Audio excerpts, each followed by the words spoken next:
This is Marketing Over Coffee with Christopher Penn and John Wall. Good morning. Welcome to Marketing Over Coffee. I'm John Wall. Today we are talking with Jackie Palmer. She's the Vice President of Product Marketing at ActiveCampaign. ActiveCampaign has been a leader in the email space for as long as I can remember, one of the prime vendors. If you're looking for a solution, they are guaranteed on the short list. Because if you don't look at them, you're missing the boat. They obviously know what's going on. Jackie, thanks for joining us today. Thanks for having me, John. I'm excited to be here. All right, so talk to us about the path that led you to ActiveCampaign. Did you originally think you were going to be doing this kind of work when you were in elementary school? Goodness, no. In elementary school, I wanted to be a baker.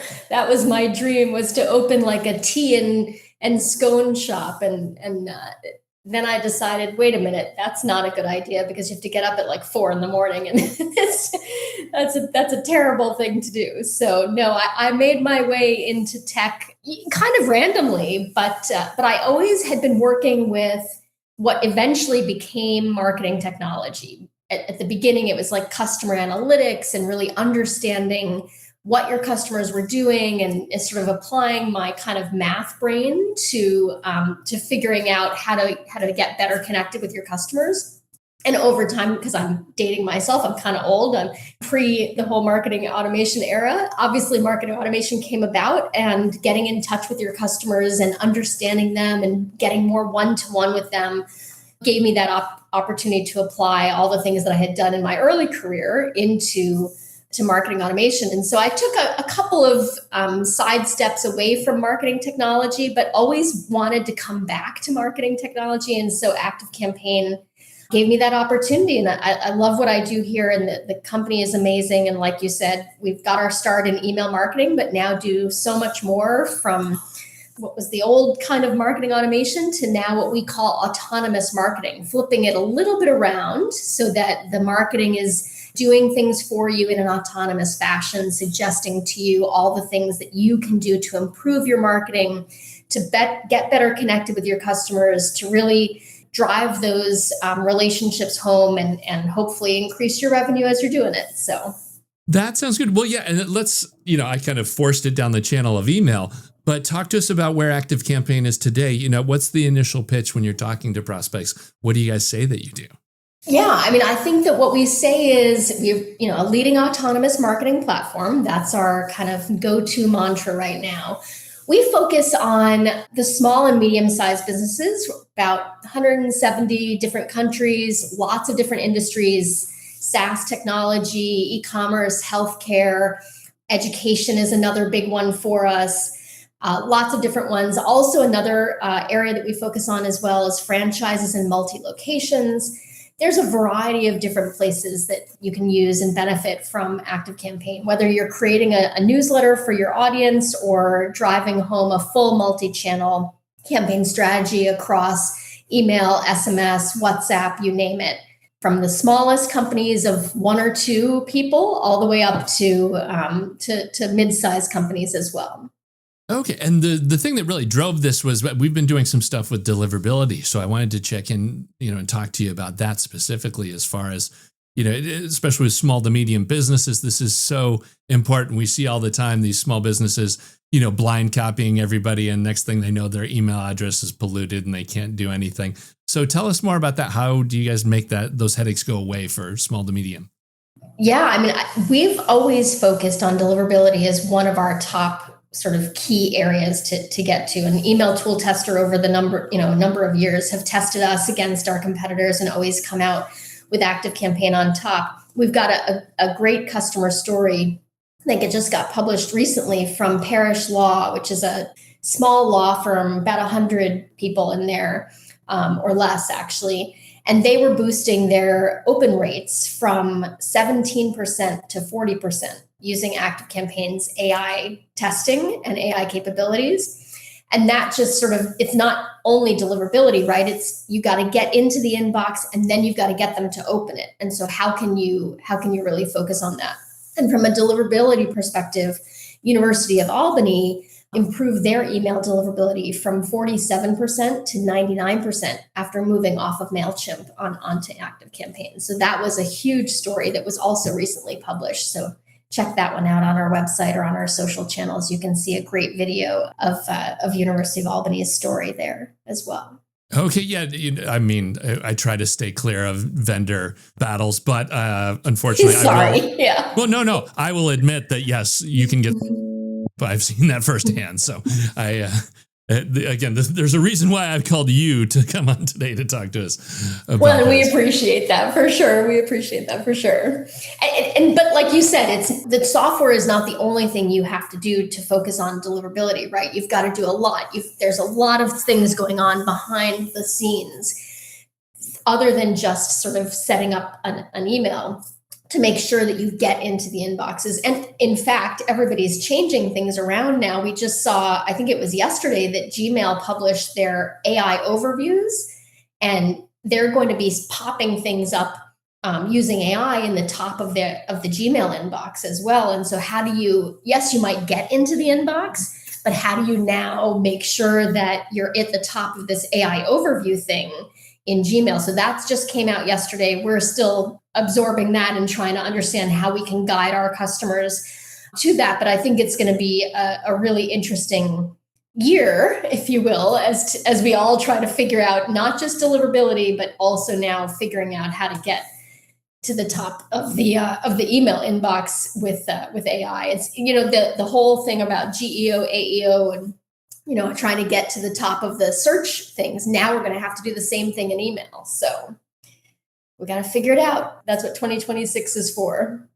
Yeah, we'd recently talked with Jay Schwedelson about that, and he went down that same path of all of these things that you need to do with summary of subject lines and things like that. But again, this is the thing that makes it clear why you want to have a partner, because you don't want to be spending every day trying to figure this out. For small and medium businesses, you just want to go to somebody who's doing that testing for you and just gives you the best practices, and it happens. Exactly. We've got actually some exciting new product features coming out this year that will actually be what we call agent to user. So the AI is going to be talking to you and suggesting things that you can do to make your emails and your marketing campaigns better. So it will sort of look at all of the things that it, across a variety of different marketing campaigns and figure out, hey, people who kind of use this type of subject line got better placement in these AI overviews. We're not there yet, like I said, because Gmail just announced it. But over time, as we learn from these things, the agent to user capabilities that we've got coming out will tell you what you should be doing and suggest options to you to improve deliverability and improve inbox placement as well. What I wanted to talk about was franchise and multi-location. That's just such a neat, interesting space to me. We were recently talking with Gong Cha, and they were going through all this as far as, you've got a corporate center that knows what to do and is setting up interesting campaigns, but you have to get it all the way down to the location and to these people who are the local managers and know what's going on in the local market. So what else can you tell us about that segment as far as what you're looking at and what you want to do? Yeah, that's a really important thing to do, is to make sure that when you are the corporate sort of headquarters, is looking across and understanding, what are your franchise locations doing? How can you set things up to make sure that they can personalize things for their audience, their local audience, but also make sure that they're adhering to the corporate branding, the corporate messaging, and all the different things that you want to push down to them.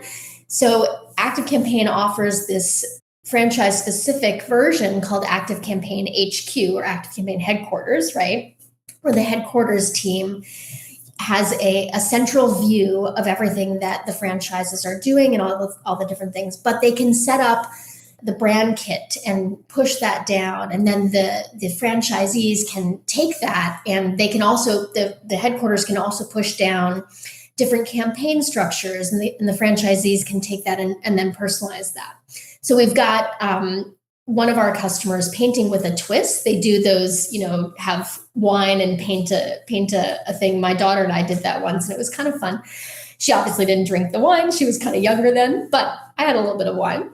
And so they've got 220 locations. They saw a 25% increase in revenue based on their email campaigns from rolling out sort of the more centralized approach, but letting their franchises tweak it to whatever the local audience is that they were going after. So Painting with a Twist is a really good example of how franchises and multi-location businesses are using ActiveCampaign.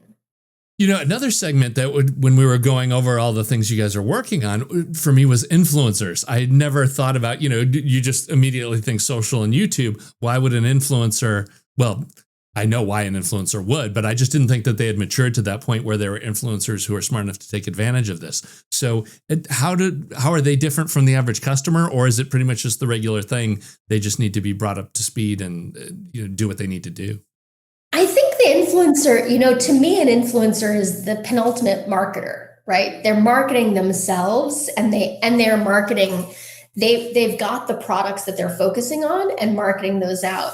But they know they need to build that audience and build up their following. And so they have expanded to newsletters from just being on social or YouTube or wherever their influencer market is. And so they are just like any other solopreneur and leveraging email, leveraging WhatsApp.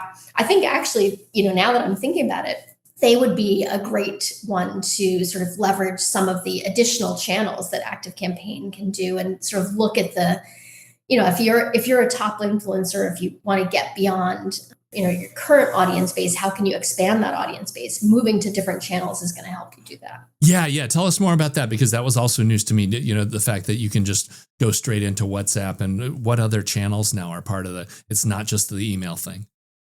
So WhatsApp is an amazing one. Like us in the US, obviously I use WhatsApp for some of the moms groups I'm on and things like that, but it's not a place where I would go to conduct business. However, outside of the US, it is 100% where people are going to conduct business. We've got a customer, Olacar, which is a European kind of recruiting agency for the automotive industry.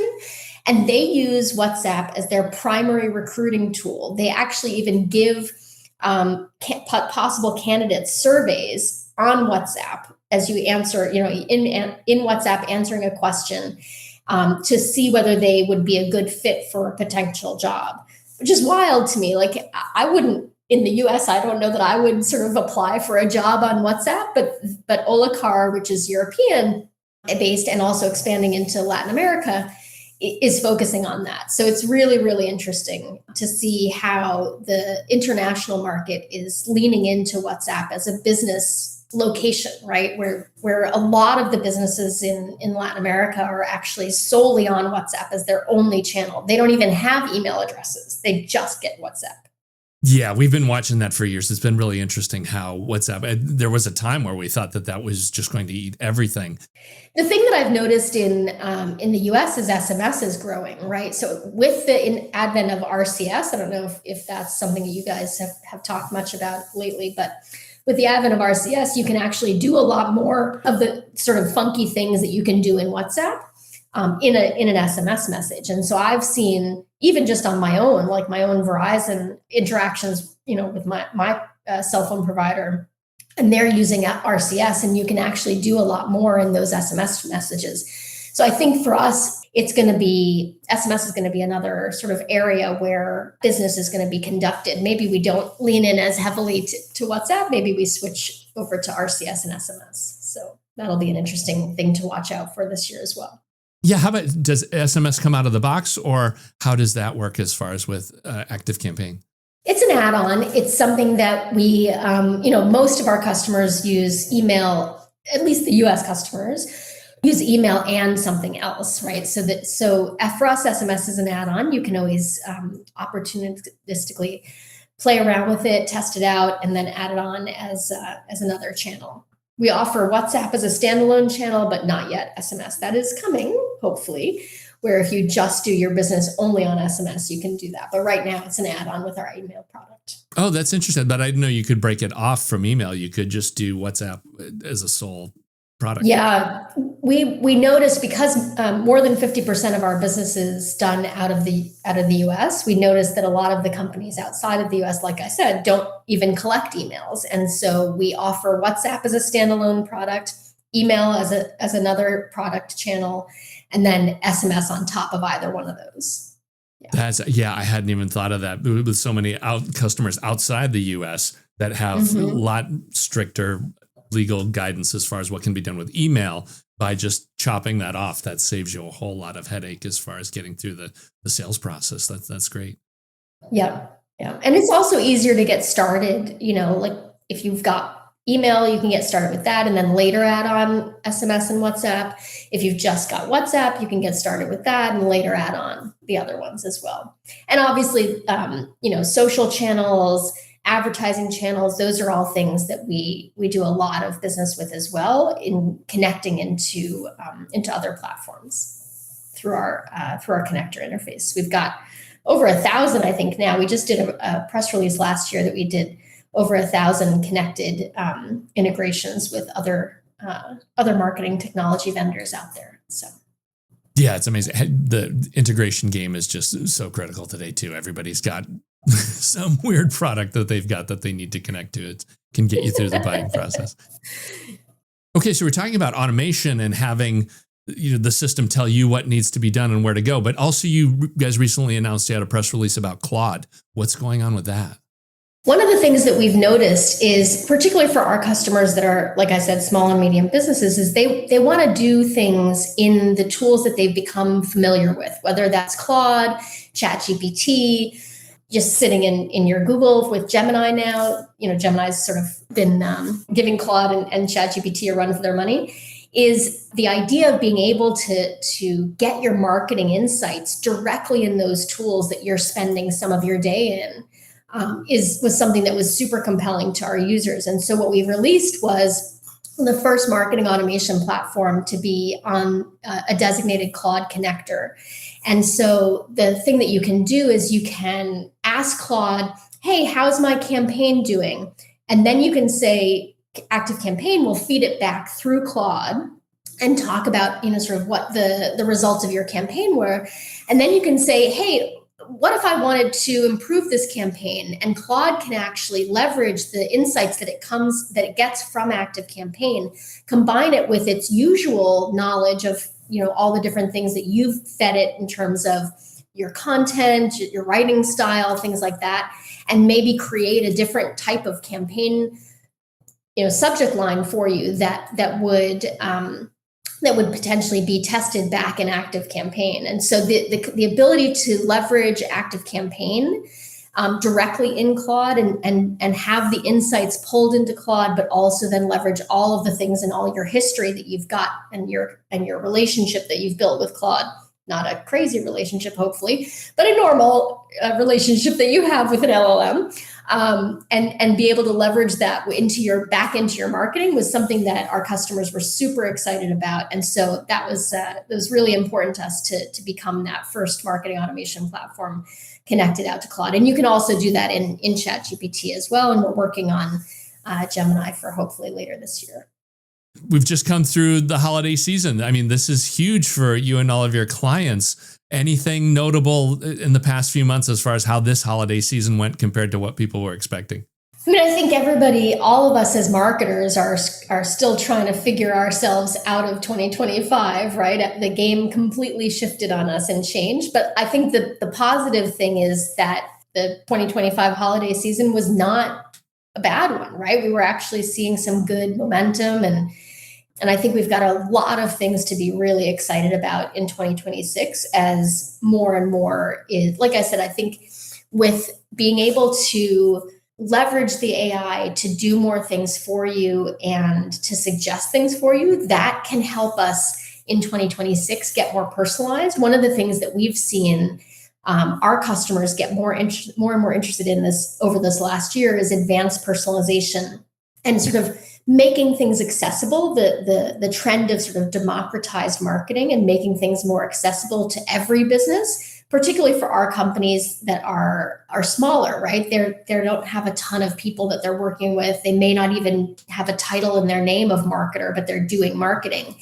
Making sure that you can leverage the best that you can to personalize your business out to your customers and get everything to all the different types of businesses that we interface with, and then again having those businesses connect to all the different types of customers, that their end customers that they interface with. That concept of democratizing marketing, I think, will make this 2026 season even more important, and hopefully lead us to a better and continuing growing path for next holiday season. But I think this holiday season was pretty good, not too bad. We saw a lot of traffic, and luckily our engineering teams kept everything running with no hiccups. So that's always a good thing. Yeah, to be able to get through, right? That in itself is victory for this time of year, because there's so much going on. Exactly. And then how about for yourself in this coming year? What's got you excited as far as stuff that you're looking, maybe even further out, or stuff for automation that you don't have on the roadmap yet? Automation is the big thing, right? I think that's the thing that really puts, especially for our customers, the small and medium-sized businesses, the more that you can automate, the better that it will be. Because like I said, some of our users are not even marketers, right? They're the solopreneurs, the influencers that are just doing marketing on their off hours on the side, or they're the businesses that have maybe one or two marketers or a small team of 3 that need to do as much as they can by setting things up in an automated fashion. So what we've actually seen, we released it last year, something that we call business goals, which is kind of outcome-focused automation.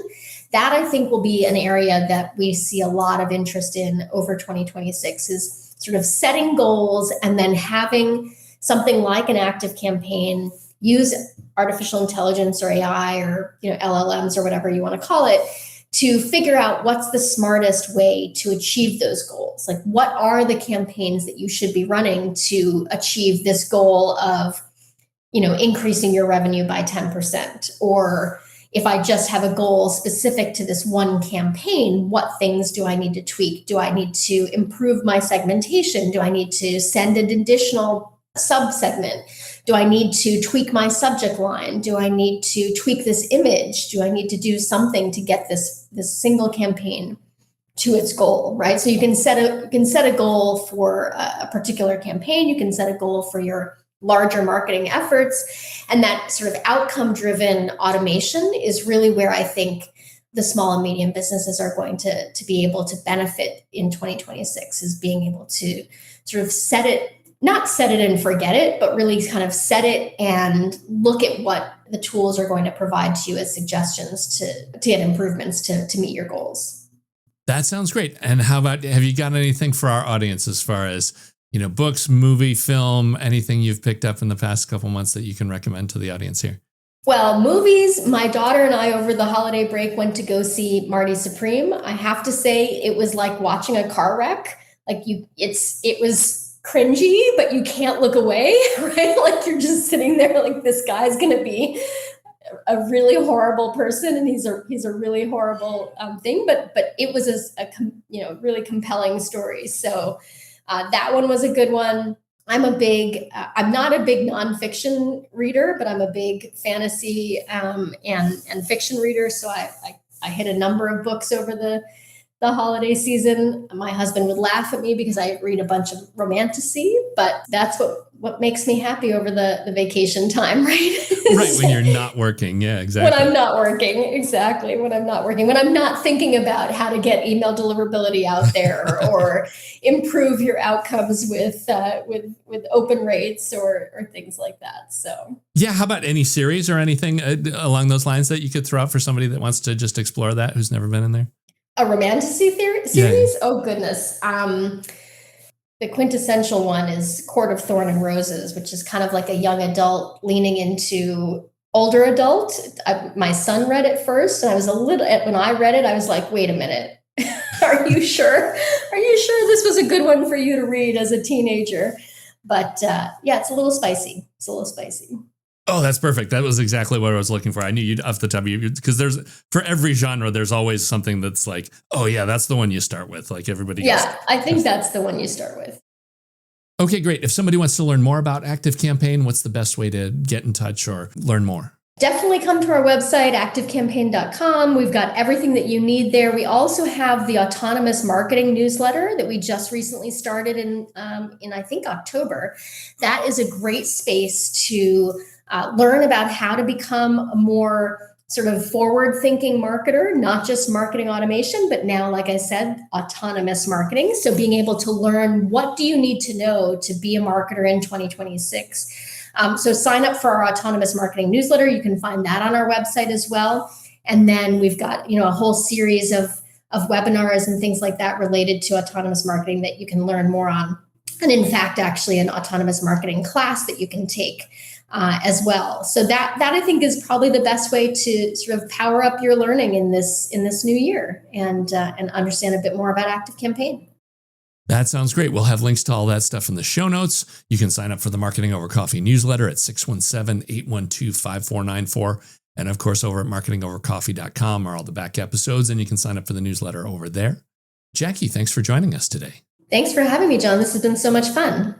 All right, that'll do it for this week. So until next week, enjoy the coffee. You've been listening to Marketing Over Coffee. Christopher Penn blogs at christopherspenn.com. Read more from John J. Wall at jw5150.com. The Marketing Over Coffee theme song is called Mellow G by Funk Masters, and you can find it at Musical.ly from Mevio, or follow the link in our show notes.